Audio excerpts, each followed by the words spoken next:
সামনেই যদি হয় তোমার কোনো আপনজনের বিয়ে, সে হতে পারে তোমার বন্ধু বান্ধব কিংবা পরিবারের সদস্য, ভাবছো তাকে নিয়ে যাবে আইবুড়ো ভাত খাওয়াতে, বা পরিবারের সকলে মিলে যেতে চাইছো একটা ফ্যামিলি গেট টুগেদারের জন্য অথেন্টিক বাঙালি রেস্তোরাঁয়, তাহলে চলো তোমাদেরকে আজকে সন্ধান দিই সর্ষে পোস্তর। হ্যাঁ, রেস্টুরেন্টের নামটা যেমন ক্যাচি, তেমনই এখানকার ambience, food quality, taste, decor আর স্টাফেদের বিহেভিয়ারও ছিল অসাধারণ।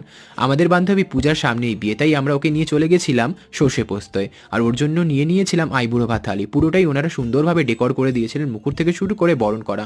তোমরা পূজাকে আশীর্বাদ করো যাতে ওর আগামী দিনটা খুব ভালো কাটে। এবার আসি খাওয়া দাওয়ার পর্বের উপর। আইবুড়ো ভাত থালির সাথে সাথে আমরা নিয়েছিলাম একটা আমিষ থালি। প্রত্যেকটি খাবারের কোয়ালিটি এবং টেস্ট ছিল অসাধারণ। ডাল থেকে শুরু করে শুক্তো, মাছের মাথা দিয়ে কচু শাক, চিংড়ি মাছের মালাইকারি, দই কাতলা, চিকেন কষা, মাটন কষা, কাঁচা লঙ্কা চিকেন, অসাধারণ টেস্ট ছিল। আর শেষ পাতে চাটনি আর পায়েসটা তো 16 কলা পূর্ণ করে দিয়েছিল। তোমরা যদি নিজেদের স্পেশাল দিনটাকে স্পেশাল করতে চাও, এটা একটা মাস্ট ভিজিট প্লেস। আর অন্য কিছু ডিটেলস জানতে হলে অবশ্যই কমেন্ট করো, আর আমার ভিডিওটি ভালো লেগে থাকলে লাইক করে সাবস্ক্রাইব করে দিও। টাটা।